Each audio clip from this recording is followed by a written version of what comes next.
I get a telephone from my daughter, Linda, my oldest daughter. I have two daughters. They're a year apart. Cindy's lives down in Southern California. Linda lives in Seaside. She's married to Michael Pangrazio. Michael used to work for George Lucas and Spielberg, you know, on all those movies, Star Wars, Indiana Jones. He's famous in the film community and television for his art skills. Got 2 Emmys for his television work, and they have given me 2 grandchildren. Nathaniel is 12 and a half, Natalie's 11. And I've got pictures, in case you want to know. Anyway, one day, my daughter Linda calls me on the phone, says, "Hi, Dad." I said, "Hi, Linda." She said, "Just a moment." And it sounded like she put the phone down on the table. And I heard this clapping. And she picked up the phone and said, "Daddy, did you hear that?" And I said, "Yes." She said, "That's in case you haven't gotten any applause lately." So when I talk to Linda tomorrow, in fact, I'm going to go see the kids on Monday, I'll say, she doesn't need to clap for me on the phone, right? I got plenty of applause in Santa Clara. Anyway, let's go back to work. I never thought in my wildest imagination that I would ever be able to have something to say for 2 whole days. I mean, I'm amazed. I'm still amazed at what happens. In fact, I was so excited to get here today to hear what I have to say, right? It's just amazing. So let's talk now about the subject that exploded my life into change. I've never been the same, and that's personal development. It's a subject I came in contact with when I was 25 years old. I was raised in southwest Idaho. I still have the old family farm. My papa's gone. He was 93. Mama's gone. She was 79. So it looks like I'm going to be around a long time. Good genes. My papa never retired. When he died, his paycheck was waiting for him. That's pretty good, right? So I intend to be around a long, long time, looks like. But anyway, I was raised in southwest Idaho and still have the old family farm, you know, raising the normal crops in that part of the world. And my neighbor raises Arabian horses, and I furnish clover sometimes for him. And some years it's potatoes, and some years it's winter wheat, and some years it's something else. Also got vineyards, got a new wine label, just finishing up. Rohn Bittner, Dr. Bittner's my partner. Rohn Bittner Vineyards. The Chardonnay of last year was absolutely incredible. But I, went to college 1 year, and halfway through my second year I quit, unfortunately, age 19. Should have stayed in school, right? But I thought, hey, I'm smart enough to get a job. How much smarter do you need to be? So with that kind of shallow thinking back then, I quit school and went to work. A little later got married, started a little family, and, sort of struggled along in the sort of average American family, just young, getting started. And age 25, I'm behind on my obligations, creditors calling once in a while, and I'm embarrassed by being in that position, very short on my promises to my family, not feeling good about myself. And then I had a chance to meet this extraordinary man by the name of Mr. Shoaff, Mr. Earl Shoaff. And a lot of you have already heard that part of my story. A friend of mine had gone to work for him, and he said, "You got to meet this man. He's rich, but he's easy to talk to. And he's got a remarkable philosophy of life and business." So I thought, well, I got to meet this guy. Had a chance to meet him. Long story short, he invited me to participate in his company, and I was with him for 5 years before he died. And he died at the early age of 49. But during that 5 years, I learned these revolutionary things. My parents laid a great foundation for me all those years, which has lasted me all of my life. But to open up business and to open up the world and open up opportunity that I could qualify for started with this man by the name of Mr. Shoaff, Mr. Earl Shoaff. And here's one of the early subjects he taught me called personal development. And I've illustrated it in so many ways, but one of the best is when you're teaching kids financial independence. When I teach kids financial independence, here's what I teach. We get paid for bringing value to the marketplace. But this will also serve as an introduction to personal development. We get paid for bringing value to the marketplace. The key is to study the marketplace. Tomorrow we may talk about what I taught in Moscow. Profits are better than wages. Capitalism at the grassroots is the vitality of the nation. So you study your marketplace. Now the key is to bring value to the marketplace. Now, up here put time. It takes time to bring value to the marketplace. Actually, there's two parts to the value. To bring a product or a service, and to be valuable to the marketplace. To bring value and to be valuable. And it takes time, but we don't get paid for the time. We get paid for the value. So the key is to study the marketplace. What do they need? What could I bring? And what could I become? Management, leadership, whatever. So could I find something valuable to bring to the marketplace? And could I be valuable to the marketplace? That is the key. Study the marketplace. But then my mentor said the main thing is to study yourself. And then when I teach economics to kids, I teach America's ladder to climb. It starts down here at $5 an hour, and this ladder starts going up like this. Top income last year, there's a whole variety of stories. I'm sure one of the top was something like 26 million, something like that, for 1 year.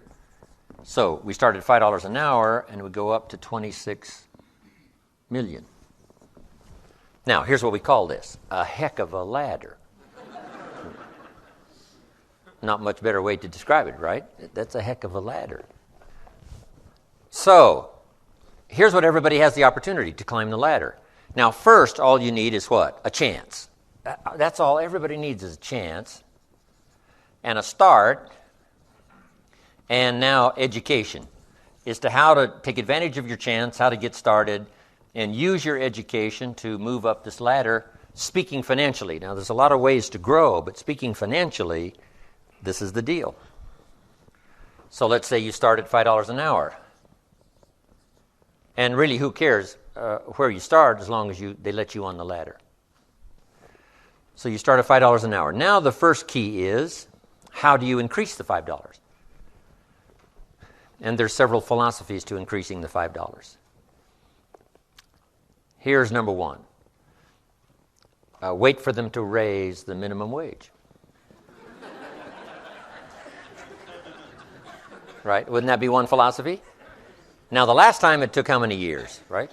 Several years to raise the minimum wage, which is okay. I'm not saying it isn't okay. It's one way to get an increase in income is to wait for the minimum wage. Okay, here's the next philosophy. To wait for a raise, which is certainly legitimate. Now the question is, how often do the raises come? Every 6 months, maybe 1 year, they do what? A review. What if you miss the review? Well, you got to wait another 6 months or maybe a year. So that might take quite a while to go from 5, let's say, to 6. Here's another philosophy. Go on strike. Here's the philosophy we call by demand, to demand more. And if you don't give me more, I'll go on strike. I won't work. Which is one philosophy. To get more by demand. Now, here's the problem with demand. Make the note. Kids need to learn it. You can't get rich by demand. You might get a few more pennies, right? You might get an extra $1. You might get an extra benefit or something, but you can't get rich by demand. Here's why. Not that it isn't America, and not that it isn't that economically now we're doing incredibly well. But here's why you can't get rich by demand. It's the wrong philosophy. And here's what would be tragic all your working life. To live in the right country and have the wrong philosophy. So you can't get rich by demand. Then how could you get rich in America? It's very simple. Change your philosophy. And what would be the new philosophy? Answer. You get rich by performance, not by demand. Now, my mentor says, some people don't just make $5 an hour. They've moved up to $6. How easy would it be to get to $6? Probably pretty easy. If you work for McDonald's, they paid you $5 an hour, hauling out the trash. If you whistle while you haul out the trash, they'll pay you $6 an hour. Right? Here's an unusual person. They deserve $6 just because of their attitude. Wear the hat, say yay McDonald's. Okay?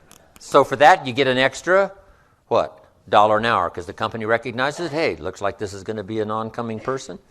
So it's not that difficult to go from 5 to 6. But here's what's interesting.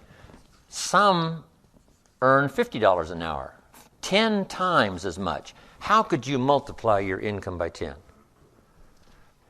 One, you probably couldn't do it waiting for a raise. Certainly you couldn't do it waiting for them to change the minimum wage. And you certainly couldn't do it by demand. Because usually when they make demands, they don't demand that you multiply my income by 10. People don't go on strike for multiplying their income by 10, usually, right? It's just a little increase. So, how could you go from 5 to 10? Interesting. But that's not the end of it. Can you think of somebody that makes $500 an hour? My Beverly Hills attorney, yes. I think. And you can think of some, right, that make $500 an hour? Now, 500 multiplies by 10 again. Not just once from $5 to 50, but from 50 to 500 is multiplying by 10 again. Can you multiply by 10 and then multiply by 10? And the answer is yes. One, living in the right country is an advantage. But here's the greatest advantage, having the right philosophy. Now, $500 an hour is not the end of the story. We go right on up to these top incomes. Would a company pay someone $26 million for 1 year's work? And the answer is yes. They do it all the time, right? Not because this guy went on strike. That's not how he gets the $26 million. So, a change and a shift in philosophy here starts to change everything. Now, my mentor said, you can climb this ladder, Mr. Rohn, as high as you wish to climb it. We're just talking economics now. There's a lot of other values to go for, but speaking economically, you can climb this ladder as high as you wish to climb it if you'll follow this philosophy. And here's what he said. You that have been around for a while have heard me say it. He said, learn to work harder on yourself than you do on your job. Learn to work harder on yourself than you do on your job. I got the message, age 25. Then he added, if you work hard on your job, you can make a living, which is noble. If you work hard on yourself, you could make a fortune, which is exciting. I had never heard that kind of philosophy before. Working harder on yourself than you do on your job. Work hard on your job, make a living, which is fine. Work hard on yourself, make a fortune, which is super fine. Or working hard on yourself starts to multiply your value to the marketplace. So we're talking about bringing value and being valuable to the marketplace. And this is the key. We don't get paid for the time. We get paid for the value. Then he put it in the form of a philosophy that I've been teaching now all these years, which is so important. And now let me give you that philosophy. He said, success is something you attract by the person you become. Success is something you attract by the person you become. Success is not something you pursue, chase, run after. Success is something you develop, something you become. You attract success. Tomorrow we're going to talk leadership. Here's the theme of leadership. To attract attractive people, you must be attractive. To attract skillful people, you must be skillful. To attract committed people, you must be committed. So the whole key to unlock all the treasures, whether it's economic treasures or spiritual treasures, financial, social, personal, every way you can possibly think of, is by your own personal development. And then he added one more, which is so important, and it's probably worth the price of the seminar. Here it is. What you become is much more valuable than what you get. what you become is much more valuable than what you get. The major question to ask on the job is not what am I getting here. The major question to ask on the job is what am I becoming here? Not what am I getting, what am I becoming? So it's very important what you become. Because what you become attracts. If you become cynical, you attract cynicism. What you become attracts. So this whole subject of personal development was so vitally important to me. It changed my life. I was a millionaire by age 31. And that was just the economic part of it. It took me 6 years from age 25 to age 31. It was unbelievable. So, right country, but a refinement of philosophy is what's important. So let's now talk about personal development. The first subject is called the seasons. An understanding of the seasons to illustrate the total aspect of life.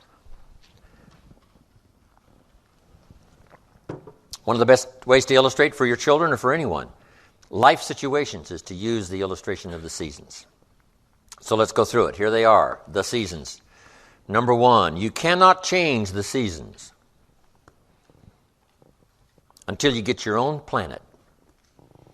Right? You can't change the seasons. They're set. All of this has been set in motion. But here's the next piece of information. You can change yourself. You can't change the seasons, but you can change yourself. Life and business is like the changing seasons. Frank Sinatra sang, life is like the seasons. So now let's quickly go through the seasons. This is a whole study in itself. But I can just give you a little outline here, some ideas, and you can take it from there and use it in whatever manner that would serve you, as well as to serve your own understanding of time, the passing of time. First, learn how to survive the winter. Speaking of life in its simplest aspect, the first key to learn in your life on the spinning planet is to learn how to survive. Now, there's all kinds of winters, right? The winter of the calendar, right? The winter of the actual season. But then there's financial winters and social winters, personal winters. But we understand those because we've all been through them. Barbra Streisand sings, it used to be so natural to talk about forever, but used to be's don't count anymore. They just lay on the floor till we sweep them away. You don't sing me love songs. You don't say you need me. And you don't bring me flowers anymore. A winter song. But we know what those lyrics are about. You know, we've been through those experiences. The winters. Now, here's the key on the winters. Some are long and some are short. Some are easy and some are tough. But they always come right after harvest, right after fall, autumn. So we cannot rearrange the coming of the winters. But here's what we could do. Get stronger, wiser, and better so that we can survive better. And our life will be less eroded by learning to handle the next winter. The next winter of a divorce, the next winter of an illness, the next winter of a death in the family, the next winter of a loss financially, the next winter of a crisis of whatever kind. To be better equipped. So here's the key, to learn the seasons so that you can approach it all in a very intelligent way. For kids, we teach the ant philosophy. The ant philosophy. So for the kids that aren't here, take this home. For the kids that aren't here, the ant philosophy. And here's the little short list on the ant philosophy. Number 1, ants never quit. If an ant is headed somewhere and you stop him, he'll start looking for another way. How long will he look? Till he finds it or till he dies. One way or the other, he'll find it. Okay. So that's a good philosophy. Just never quit like an ant. Here's the next part of the ant philosophy. Ants think winter all summer. You got to think negative when it's positive. And not be disillusioned. That's why ants always seem to be in a hurry. Why are they in a hurry? Because they're thinking winter, winter, winter, hurry, hurry, hurry, get going, go, go, go, go. So you must think negative when it's positive. You must think winter when it's summer. Here's some of the best advice. It comes from classic tradition. A great story says, don't build your house on the sand in the summer. Why be given that advice? Because it's easy to get faked out in the summer. Right? Blue sky, fleecy clouds, nice weather, so you build your house on the sand. You say, no, you must not be faked out when it's nice. You must think storm in the summer and not get faked out. And if you think storm, now you'll look for a rock on which to build your house. Now you're going to be safe. So you can't think nice when it's nice. You got to think storm when it's nice. And if you haven't been through one of those storms, you got to find somebody and say, have you been through one of those storms? Scare me to death, if you will, please, so I will not be faked out here, and I will keep searching, right? Not to quickly build on the sand because it's nice, but to build on a rock because it's not always going to be like this. The seasons are going to come and change. And if you're not educated to that degree, now you suffer a great loss. So the ant thinks winter in the summer. Now here's the next philosophy. I'm sure the ant thinks summer in the winter. The time to think positive is when it's negative. Why? Because the negative won't last long. How long is the winter? Isn't that long? So the ant thinks summer in the winter. This won't last long. We'll soon be out of here. Just hang on. It's not going to take that long. How long is the night? It's only a few hours. Come on. There's never been a double night. Couldn't you make it a few more hours? And the story says, yes, the night just can't last for. Sometimes it seems like it's going to last forever. And when you have insomnia, right, it seems like the night will never pass. But I'm telling you, sure enough, it will pass. So learn to think day when it's night. And then you must learn to think night when it's day.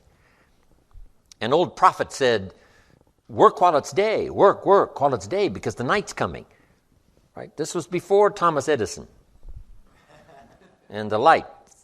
You got to work when it's day because the night comes when you can't work. Of course, now we can work day and night, but back then you couldn't work when the night came. So you had to get it going, get it in before the night came. So this is a good idea now. Learn to think negative when it's positive. Learn to think storm when there is no storm. Learn to think winter in the summer. But then we must learn to think summer in the winter. We can make it through a few more hours, right? A few more days. It won't be that long. Hang in here. The spring will surely come. Okay. So the winters of life, learn to express those to other people, help them understand that as well as to try to understand it yourself. Now here's the next season, the spring.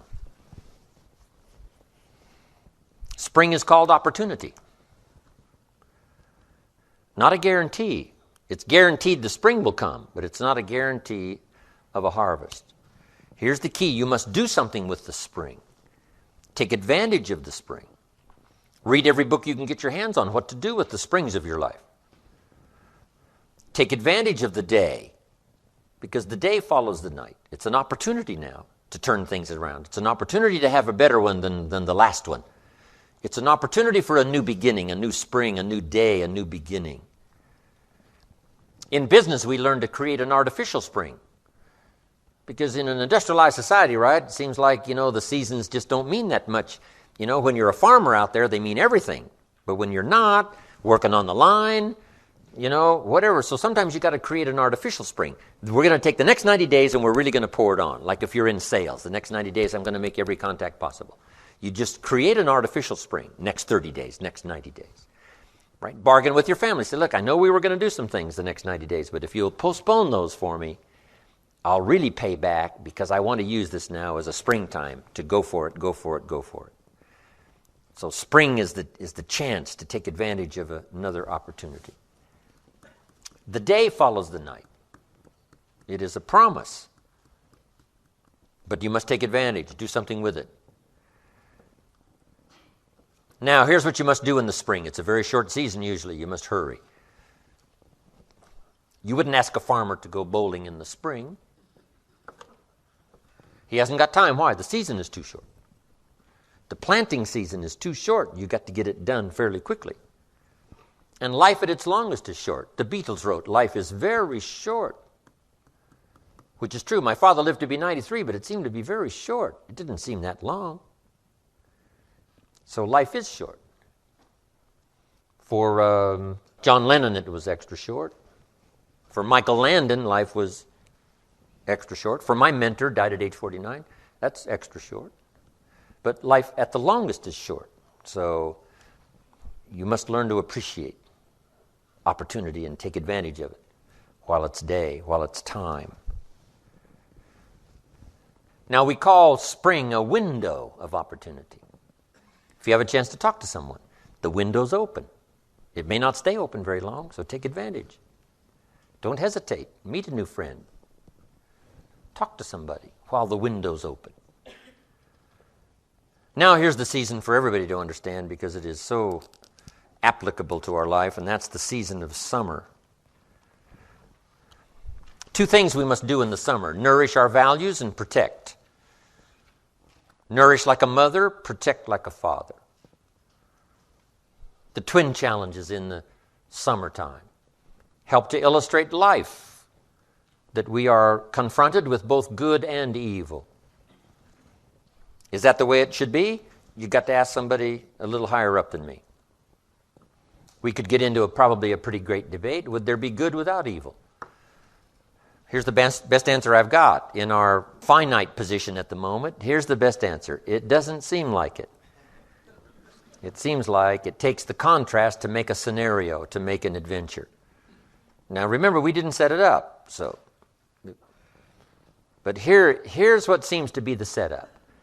Opposites in conflict. That seems to be the setup for a human adventure.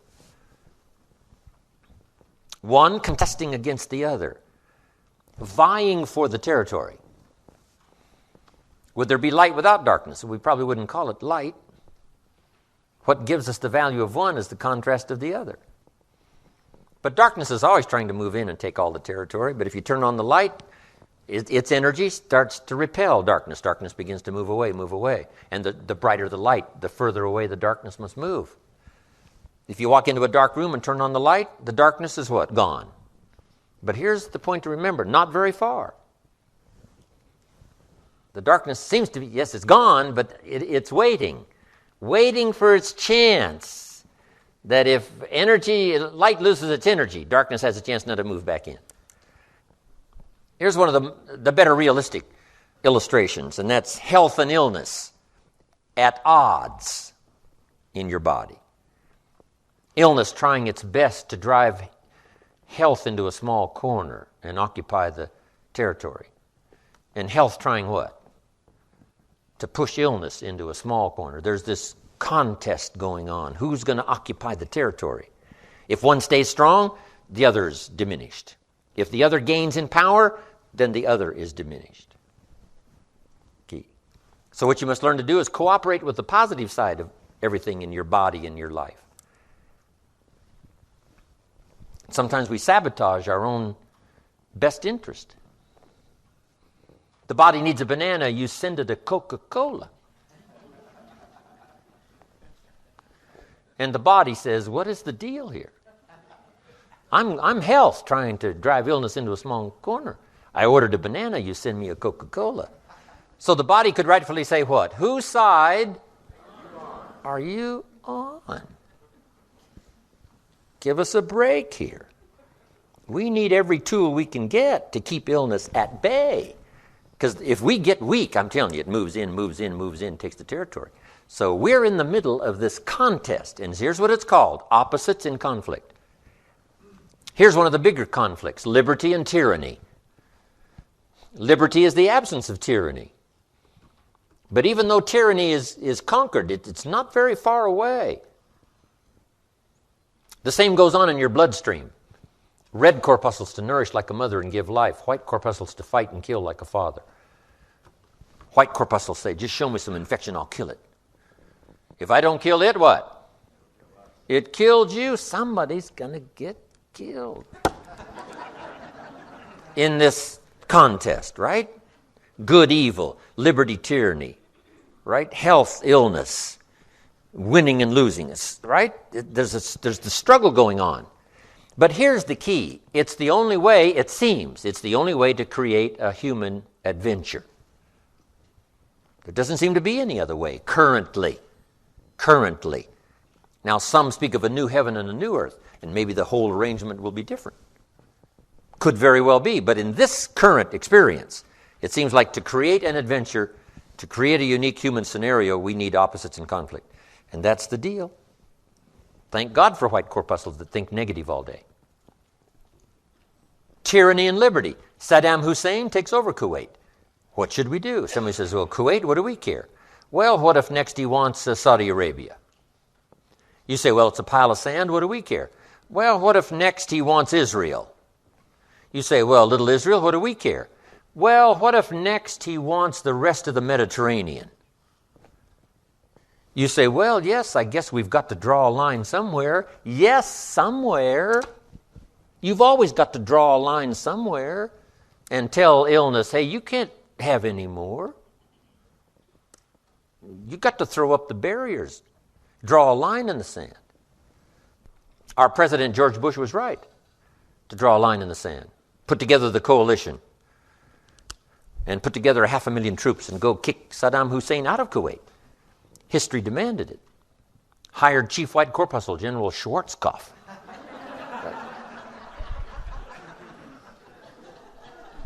I met the general a couple of times. He was the man to send. So, liberty and tyranny in a contest. And it's the only way to have a civilized society. Tyranny cannot be rehabilitated. Tyranny can only be restrained. So for Saddam Hussein, we put a no-fly zone on top and a no-fly zone on the bottom.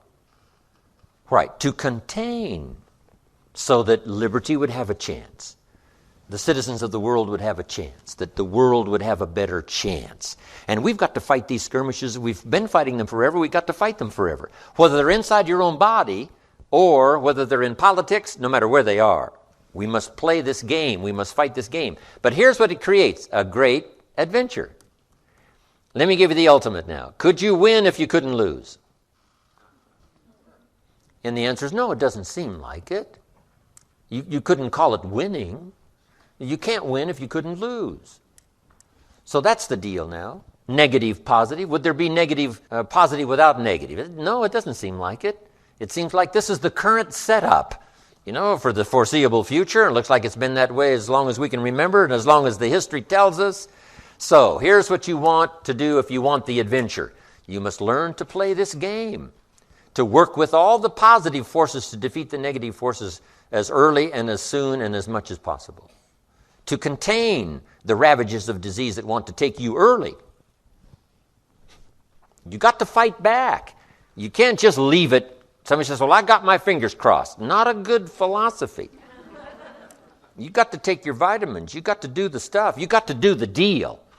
Jump on the positive side of whatever you want and see if you can't help out in this warfare and this push-shove match. That's the key. So in the summer, here's what you must do. Nourish the plants and the garden. Nourish your values like a mother. Give life. Whatever you start now, you must nourishment and give it life. Don't neglect a new life if you've started a new life. What if you said to a brand new mother, where is your baby? She says, I have no idea. You would say, no, that isn't right. If you start a new life, you must care for it. You must protect it. You must give it life, give it nourishment. Now here's the other part. You must protect it like a father. That's why the old wise man said, we must learn to love and hate. So underline that. You must learn to love and hate. And the illustration he used was, you must learn to love good and hate evil. To deal with the weeds in your garden, you've got to hate weeds. You've got to hate them enough to what? Kill them. You can't say, well, poor weeds. Say, no, this ain't the deal, poor weeds. Don't go soft on this stuff now. You got to hate evil. You got to hate the weeds that are out to destroy your garden and rob your children of the nourishment they deserve. So here's the deal. Love like a mother, hate like a father. And here's the rest of it. Give life like a mother and take life like a father. You've got to take the life of the weeds, or they will take the life of your garden. Somebody's going to get killed. Remember? So you must be like a father. Any father would say to whatever threatens his family, take 3 more steps toward this family, you'll cease to exist. I'm father. I kill. So send out the warnings. Send out the signals. Both mother and father reside here. Mother nourishes and father gives protection. And yes, it's possible to love like a father and hate like a mother, just so you get both done. In fact, nothing more dangerous than an angry mother, especially in the animal kingdom. Mess with mama bear's cubs, if you're a threat to her cubs, she'll kill you. That's that female mother instinct. Kill first, talk later. Okay, you got that now? This is good advice. We're going to learn in communication shortly. You got to learn to put love and hate in the same sentence, because it's vitally important. Sometimes you must say to your children, what? I love you, but I hate what's going on. They got to know what you love and what you hate. You don't hate them, but you hate what's going on. You hate the dangers. So, learn the good, evil. Summertime. Now, here's the greatest battle in the mind. Here's what you must not become in the summer in your mind. A victim of yourself. What is that insidious voice inside your own head that says, you're too short, it'll never work for you, you're too tall, right? It's over for you, right? It's never worked for you before. What gives you any idea that it'll work for you now? You've never been able to rise up and take charge of your life. What makes you think you can do it now? There's going to be too many obstacles out there. You'll never overcome them all. What is that insidious voice? It's the same game going on inside your head that's going on in the world. Liberty and tyranny in a push-shove match. And here's what you've got to do. Cooperate with the positive side of your life and let faith drive out doubt, right? Let winning drive out losing. Let positive drive out negative. But you've got to get into the contest. And why get into the contest? Because that's how you create an adventure. There is no other way. It takes both. You've got to learn to laugh, yes, but that's not what the wise men only said. You can't just learn to laugh and keep on laughing. No, that's silly. It says there's also a time to cry. You've got to learn to both laugh and cry. Then it said you must be so sophisticated as not to laugh when it's time to cry. Then it further says you must learn to laugh with those that laugh and learn to cry with those that cry. That now gives you an understanding of what life is all about. Sadness and joy, the contest, the difference. And yet it creates the adventure. What if you went to listen to the symphony orchestra and the symphony only played little happy high notes all evening, just little pleasant happy high notes? How much of that could you take? Say no. Don't you want to hear the crash of the cymbals that scares you to death? Don't you want to hear the minor key of the music that shows you the tragedy as well as the triumph? And the answer is yes, play me the whole orchestra. I can handle it. Because that's what life is all about. Positive, negative. What if the minister only prayed happy prayers every Sunday? How much of that could you take? Happy, happy, every Sunday, happy, happy. How much could you take? Who's going to pray angry prayers? Who's going to pray frustrated prayers? Who's going to weep in public for the lost children? It takes both. You got to weep with those that weep and laugh with those that laugh. You've got to have this full understanding of the game. You've got to understand the highs and the lows, the tragedy and the triumph. Most of the music of the world is written in the minor key, the key of pathos and sadness and mystery and wonder. You can't eliminate that from your life. It takes both to create an adventure. But here's the adventure: to overcome the evil, to put evil in its place. Just like in your mind, you've got to stand guard at the door of your mind and see if you can't suppress, see if you can't do battle with the negative forces. Don't become a victim of yourself. Beware of the thief on the street that's after your purse, but also beware of the thief in your mind that's after your promise. And see if you can't engage in this mental contest and win the day. That's the summer. Now here's one more season, and that's the season of harvest. Here's the key to remember harvest time. In due season, in due time, when it's time. And part of this is to develop the patience so that when it's time, it will come. But you cannot be impatient. Patience is part of the game here. You can't plant the seed and 2-3 days later dig around and say, where's my crop, where's my crop? Say, no, come on, that's foolish. It will take you away to some safe place. You got to plant and what? You got to plant and wait and exercise patience. And then when it comes time, you give it nourishment and you give it care and you give it protection, and then you got to wait some more and you got to wait some more and you got to wait some more. But here's what it says, in due time, in due season, when it's ready, when it's time for you, whatever it is, financially, socially, personally, economically, whatever the time, when it's time, your harvest will come. The old wise man said what? Run the race, and the prize will be yours if you don't faint. And sometimes, in the summer, it's easy when the sun is hot to faint, to spend less time. But if you faint not, if you're there ready after this activity of summer, do the summer work.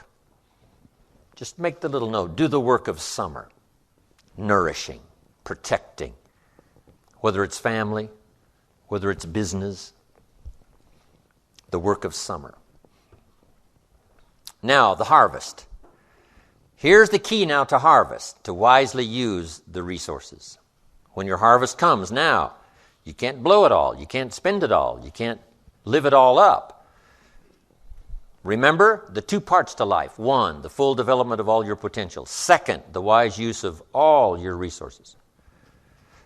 Tomorrow, one of our major subjects is going to be the management of time. Time management. If we have time, we'll go through that. As I said, I'm going to cover procrastination, but I've decided to put that off till tomorrow. The management now of your resources when they come. An ancient story says they took the 7 years of plenty and they didn't live it all up. Make the note. You must take the 7 years of plenty and not live it all up.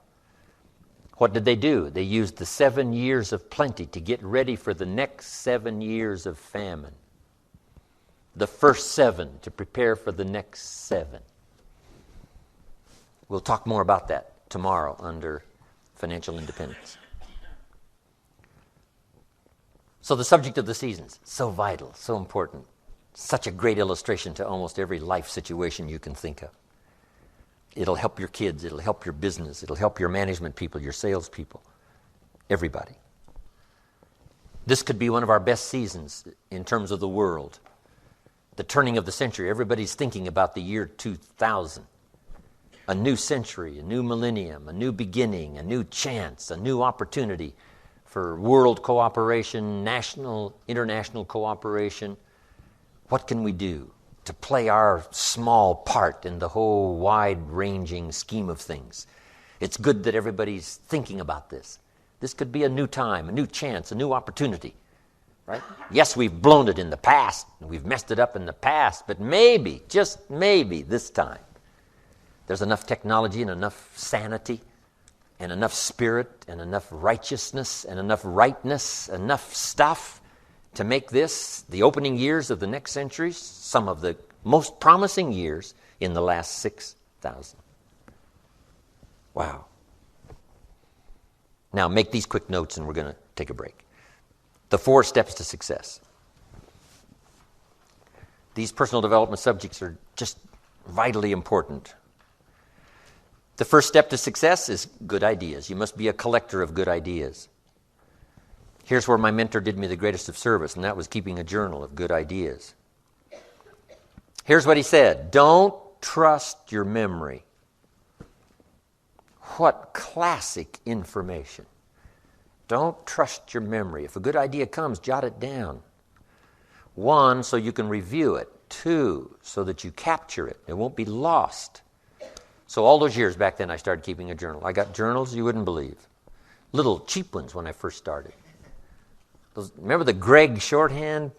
Little books, little spiral things? I used those. You could say, you must be broke. Yes, I wasn't doing very well, so it cost, I don't know, $0.25 or something back then. Now my journals are expensive. This one costs $42. And I wished it would have cost more because I'm doing really well. My journals. But if you look at all my journals, you can tell how my life was going. Say he was poor here, and it looks like he was rich here, and then he was broke again. Now it looks like he's rich again for sure. So, but here's the key, and we'll talk about this more also under time management. Something to pass on to the next generation. The collection of ideas that made you healthy. The collection of ideas that turned your life around. The collection of ideas that caused you to learn extra skills and got the extra income. The wise use of your resources, the ideas you found on how to do that. Think of passing this on now to the next generation and the next generation. This is so valuable, but mostly now primarily for your own study, so you can go back over what you've collected. And in a now different place, same ideas, but now that you're in a different place, you'll see it in a whole new light on how it will help change your business, help change your career, your future, relationships, and all the rest. Keeping a journal, right? Now, this is for serious students. Non-serious students don't need to keep a journal, right? But for serious students that are serious about their health and serious about their future, serious about gathering things to make a contribution to others, keeping a journal. That's important. A collection of good ideas, first step to success. Here's the next step, a good plan. You got to have a good plan. You got to have a good health plan. My mentor asked me when I'm 25, Mr. Rohn, what's your current plan for your financial future? And I said, I don't have one. Right? And that was obvious. He said, you got to create a plan. A good financial plan. If we finished the seminar tomorrow and you lingered a while and gave me the details of your current financial plan for the future, would I get so excited about it, I'd go across the country and lecture on it? You say, no, Mr. Rohn, you probably wouldn't want to lecture on my plan. My next question would be what? Why not? Have you reached this point in your life's maturity and you don't have a plan that's got you up early and keeping you up late that you're excited about unfolding? We're going to talk more about this tomorrow under Financial Independence. Here's one of the first things you must do if you're a parent. Build a financial wall around your family nothing can get through. Build a financial wall around your family nothing can get through. Now, there's other protections that a parent must engage in, but here's one of the first ones, since it's so possible living in America. A financial wall around your family nothing can get through. Got to have a good health plan. You can't be out of breath after the year 2000. You got to have the vitality. Right? You got to have the breath. You got to have the vitality. So you got to have a good health plan. You got to have a good financial plan. You got to have a good plan for your goals and plans and dreams. And we're going to get into our workshop tomorrow. We'll go through all of that. So number 1 is good ideas. Number 2 is good plans. Here's 2 more, and we'll come back from our break and give a little more detail on these. Here's number 3, learning to handle the passing of time. That's one of the big challenges in everybody's life. Learning to handle the passing of time. And then here's number 4, the solving of problems. And that's what life is all about. Taking them on, finding solutions, executing, recording progress.